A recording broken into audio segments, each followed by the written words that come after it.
hostile takeover. How a simple landscaper liquidated a millionaire's empire. Most people file a lawsuit when they're cheated.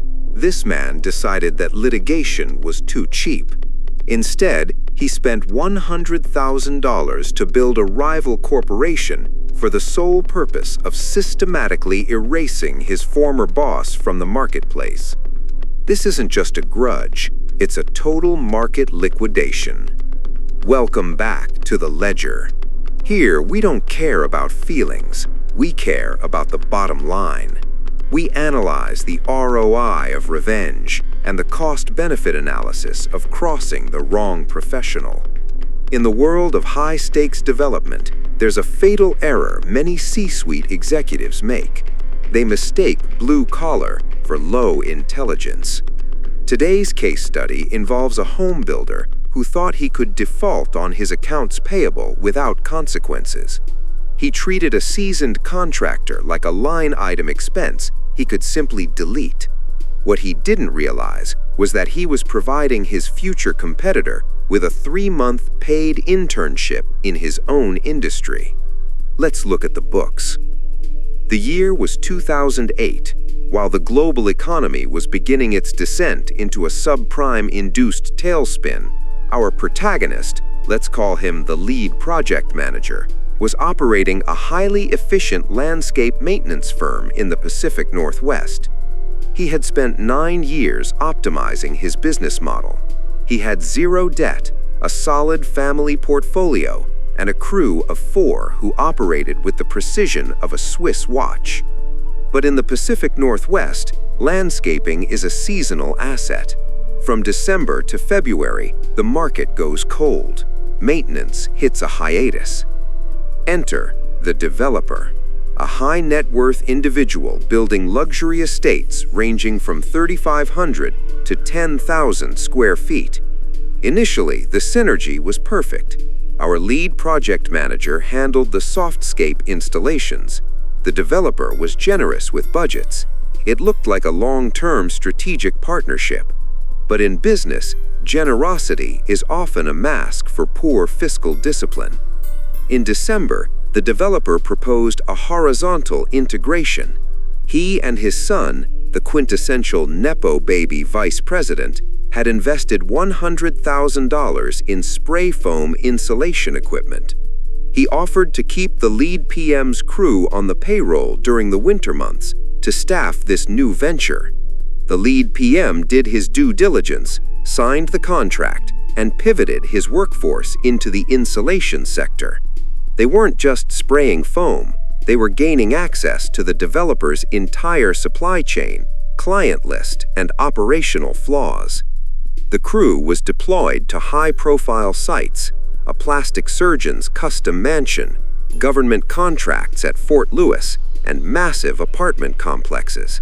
The revenue was clearly being generated, but there was a significant disruption in the cash flow. In the corporate world, we call this a liquidity crisis. For our lead PM, it was just a boss who doesn't pay. 1 month passed, no payroll. The developer's son offered the standard corporate stall. The checks are coming, we're just waiting for the receivables to clear. As a gesture of good faith, the lead PM covered his crew's wages out of his own pocket.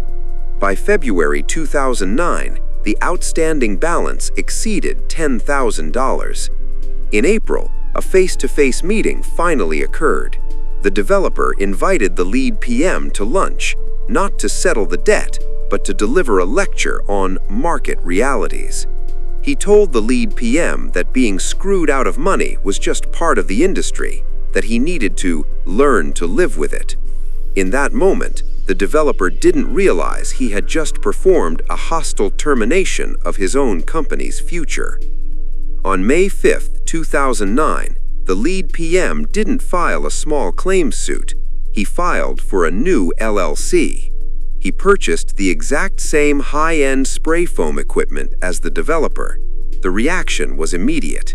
Within 5 minutes, the son called, claiming a little landscaper couldn't survive in the insulation industry.